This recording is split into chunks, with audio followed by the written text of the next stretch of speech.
Thank you for joining us on the Family First Life Health and Wealth podcast. Please like us on all of our platforms at Family First Life Health and Wealth. I hope this information helps you grow and learn. Please share this with everybody you know, all your friends, all your family. We're hiring all across the country. Be well.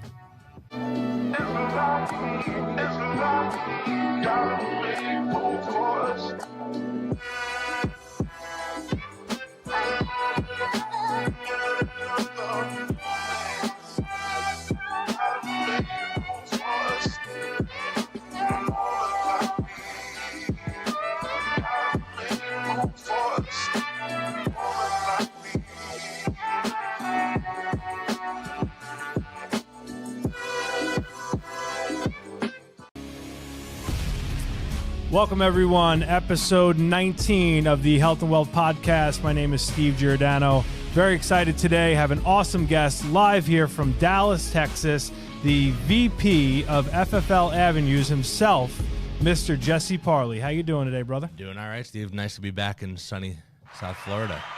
Yeah, bro. I mean, you'd be tanner if you still lived here. It's true, though I probably wouldn't spend hardly any time outside. True. You know, the car window would be my my outlet there. But how long ago did you live here? I've been in Dallas. This coming April will be a full decade, and then I was in Florida for about 6.5 years before that. Wow. Okay. So this Miami corridor is quite familiar. Yeah, love it. Nice driving up here from the airport. You know it.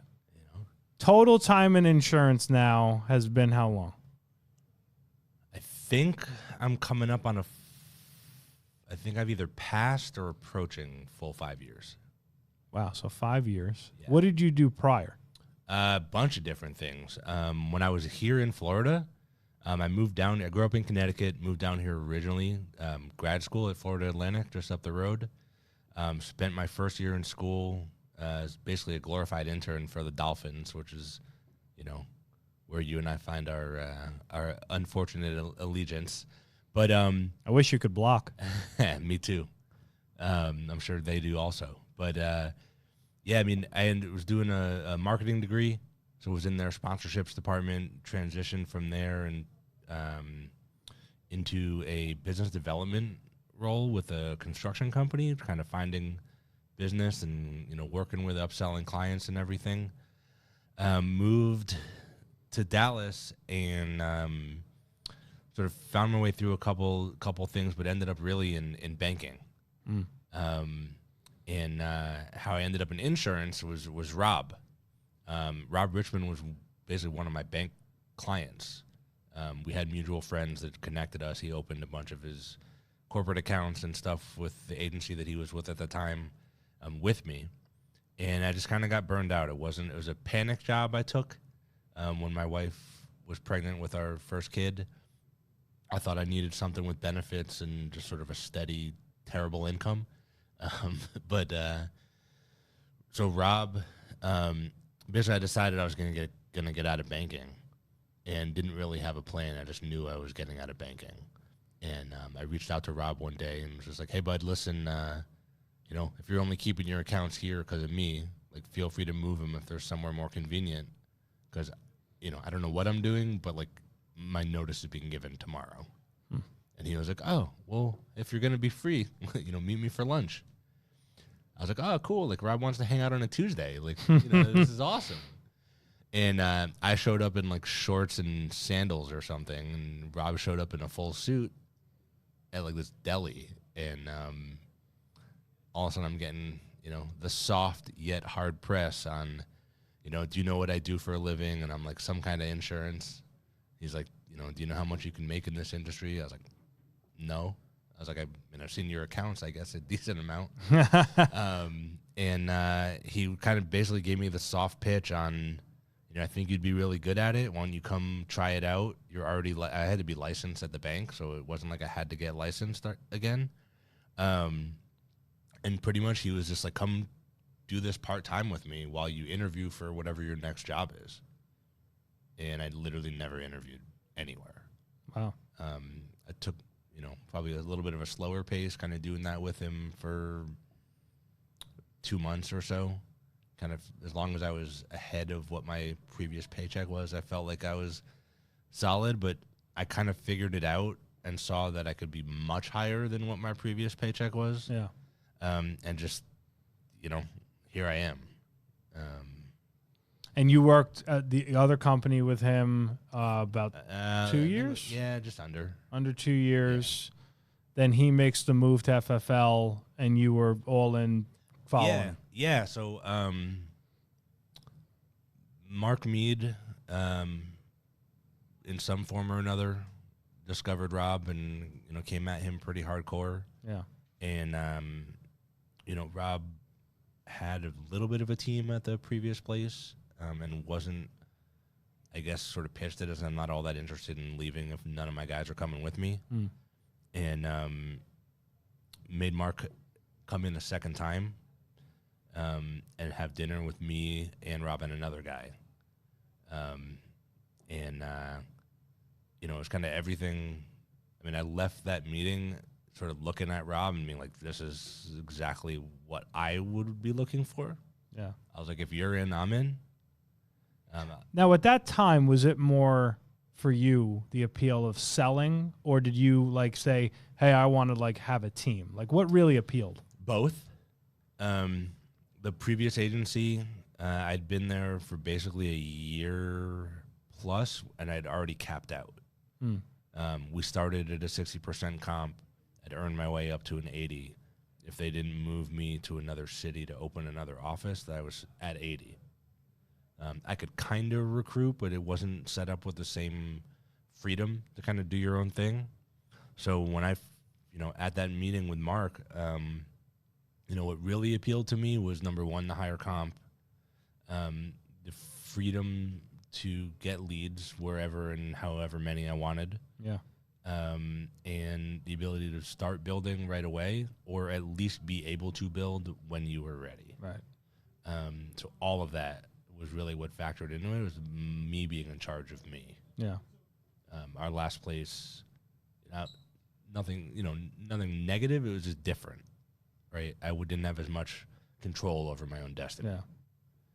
So it was both. I mean, knowing that I could stay in Dallas and build a team from anywhere, as opposed to somewhere having to move me, was probably the main attraction. Yeah. So that's, here I am. So now, first year, production wise, it was about 180. Yeah, it was like 160 in, I think our first day it was like end of March or something, was what I would consider like my first day with FFL. So it was essentially 9 months. I wrote about 160. And then that was 2019. So 2020 was my first full year at FFL, and then this was my second full year. What was your best year at your prior company? 120. 120. Okay. But obviously lower comp. Correct. Yeah. So now you get yourself going. You started building a little bit then, had some people. Mm-hmm. So you're doing that now. We're talking that's 2019. Yep. Then we get to 2020, and Correct. now you doubled, yeah, or almost doubled your production. Yeah, so personal production in 2020, I ended up, I think, just over 316, and had a team that was doing somewhere between 100 and 115 a month or something like that. Yeah. This year, 2021, personal production up. I think I finished just over 368. Wow. My team, depending on the month, are doing somewhere between 150, 175. Yeah. So, slow and steady wins the race. But sure. Trying to figure out where to throw some, gasoline on this thing and get it moving. So the thing with you is you're crazy consistent. And I think like anybody who hires agents, what are we looking for? We don't want the ups and downs, right? We want consistent. So you're pretty much a consistent like 30 to 35 producer. Yep. And what's also uncommon from your, kind of story is you did the year at almost 2, and then you kind of like ramped it up. Whereas a lot of people, I feel like in the first year going into year 2, they can kind of be like, you kind of are what you are. If you're a 20K a month producer, God bless you, you're a 20K a month producer. What really changed for you?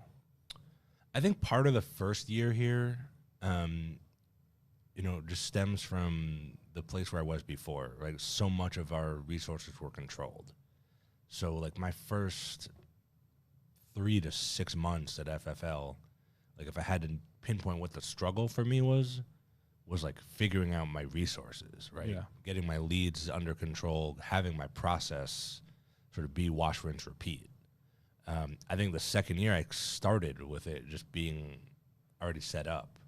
So my focus was just on, go and do it. I was just talking to one of the other people out here, right, about sort of the difference between 2020 and 2021, right? And although my production increased, I'll tell you it was harder. Right? 2020, we had COVID. So many businesses went through the process of, shutting down or not doing as well. I basically doubled, right? It was so easy. I mean, it's amazing.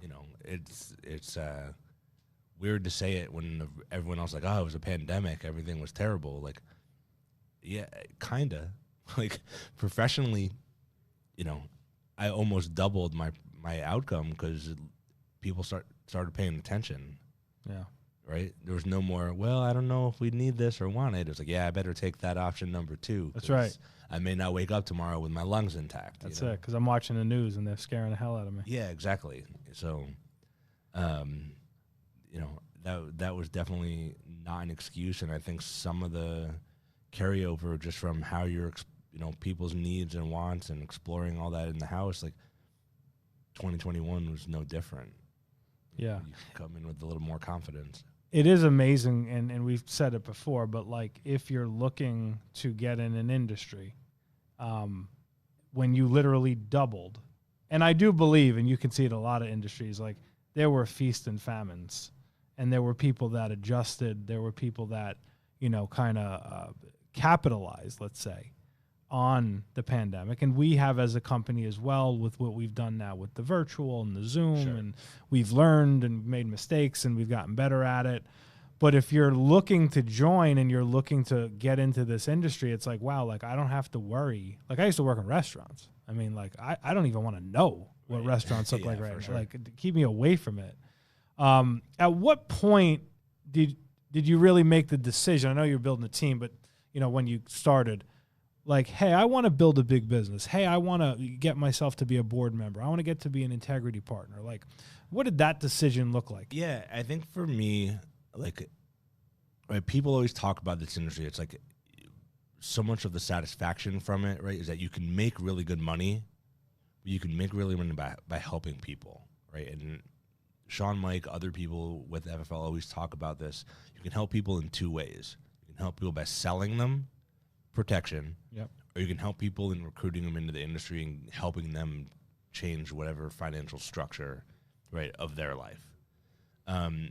Everything for me, like my drive comes from wanting, no disrespect to my dad, right, but like wanting to provide more than he did, and he certainly provided, but like wanting to provide more than he did for my kids and my family, right? Like you know this, but for the general public, like I got almost 5-year-old daughter and an almost 2-year-old son. Like that's what my why is for this. Beautiful family, by the way.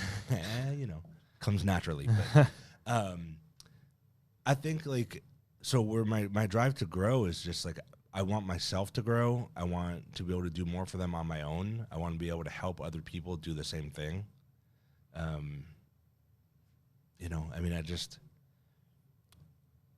Side story to your question, right? So I had a buddy, I have a buddy in Dallas who is in real estate and total commission job just like we are, right? But he's really into this networking thing. That's how he's trying to grow like his network to get hooked into more things.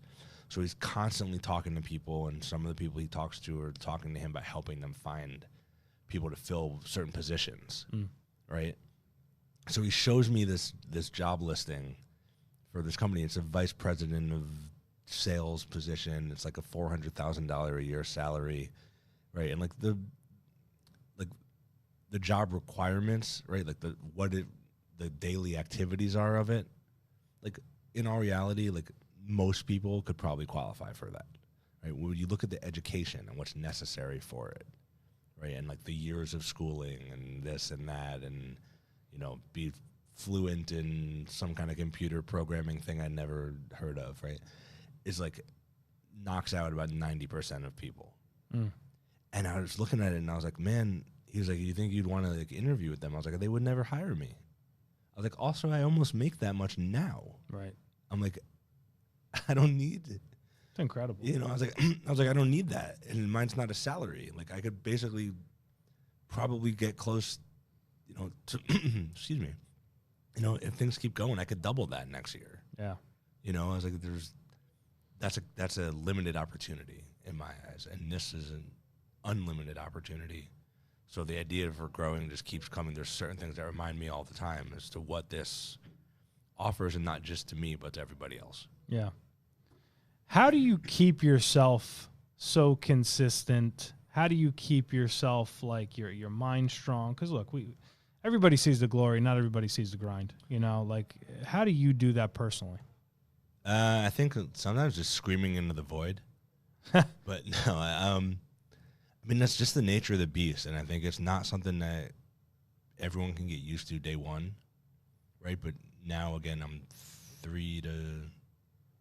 almost 5 years into this, right? Like, I think it's just, you gotta just keep a level head, I mean, clients are going to make the wrong decision, and it's going to piss you off. Clients are going to make clients are going to make the right decision, and it's going to piss you off. People are going to no-show you. People are going to cancel on you. People are going to hang up on you, all that stuff. I mean, it happens, and it happens to everybody. Yep. But I think I've just got, at this point, I don't care. Right. There's enough people out there.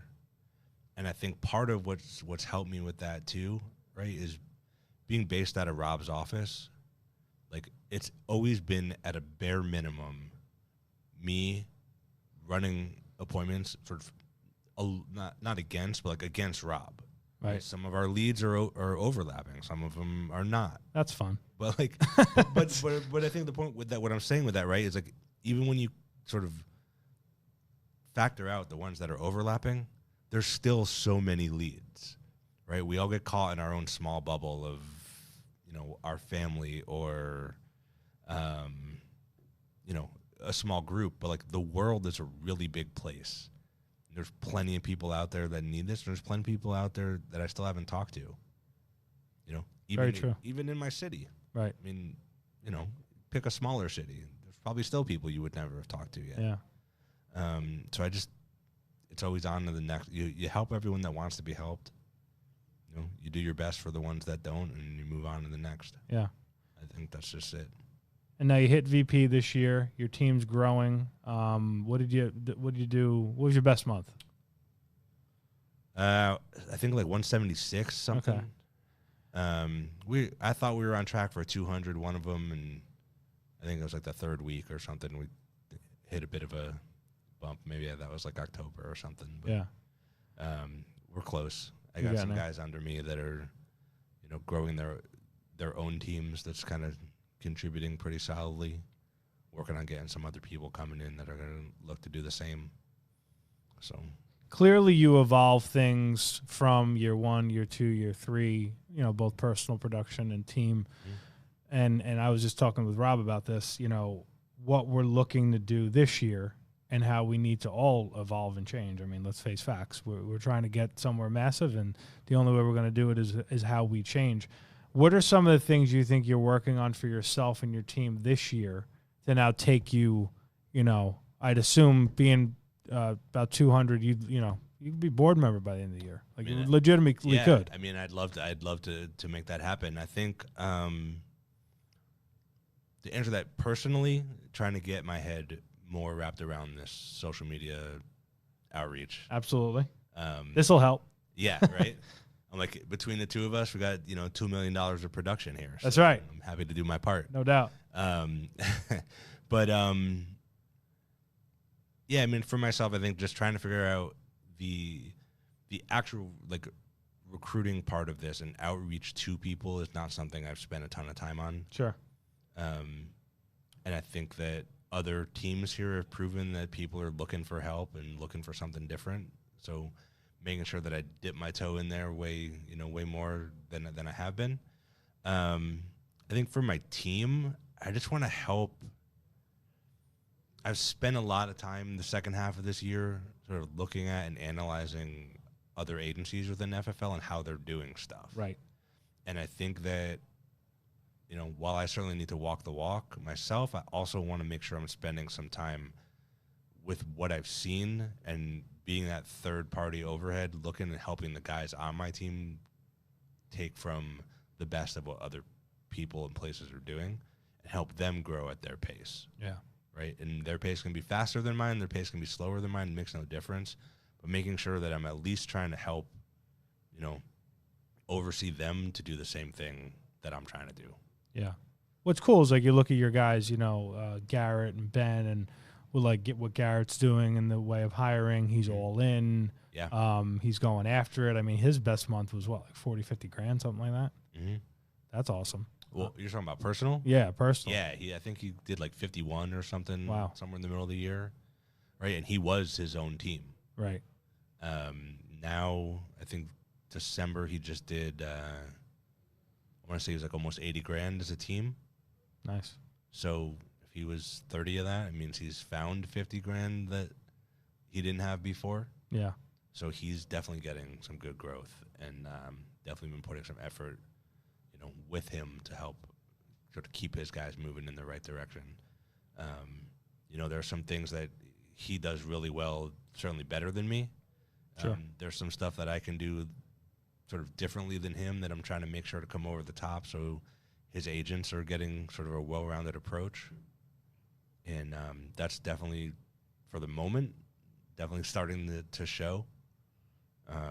He's got some guys that are, running fully in the field. He's got some guys that are running fully telesales. He's got some guys that are doing hybrid. Yeah. And we're just been working together to make sure, everyone has the best of what they're trying to do and always has some form of contact to make sure they're doing the right thing. What's so cool is, Sean has said we're going to double. We did $425 million as a company, biggest IMO, not good enough, right? And what why he says it's not good enough? Because you're not an integrity partner. I'm not an integrity partner. It's not enough. Like, he could sit there and be like, well, I got there and these other 18 got there, but it's really about the next crop and then the next crop. So that being said, going into a year now where he's saying we're going to double and do 850, all that means is he's spoken into existence. You're going to double or triple. Right. I'm going to double or triple. Garrett's going to double or triple. Yep. And it'll happen because of the system we're in.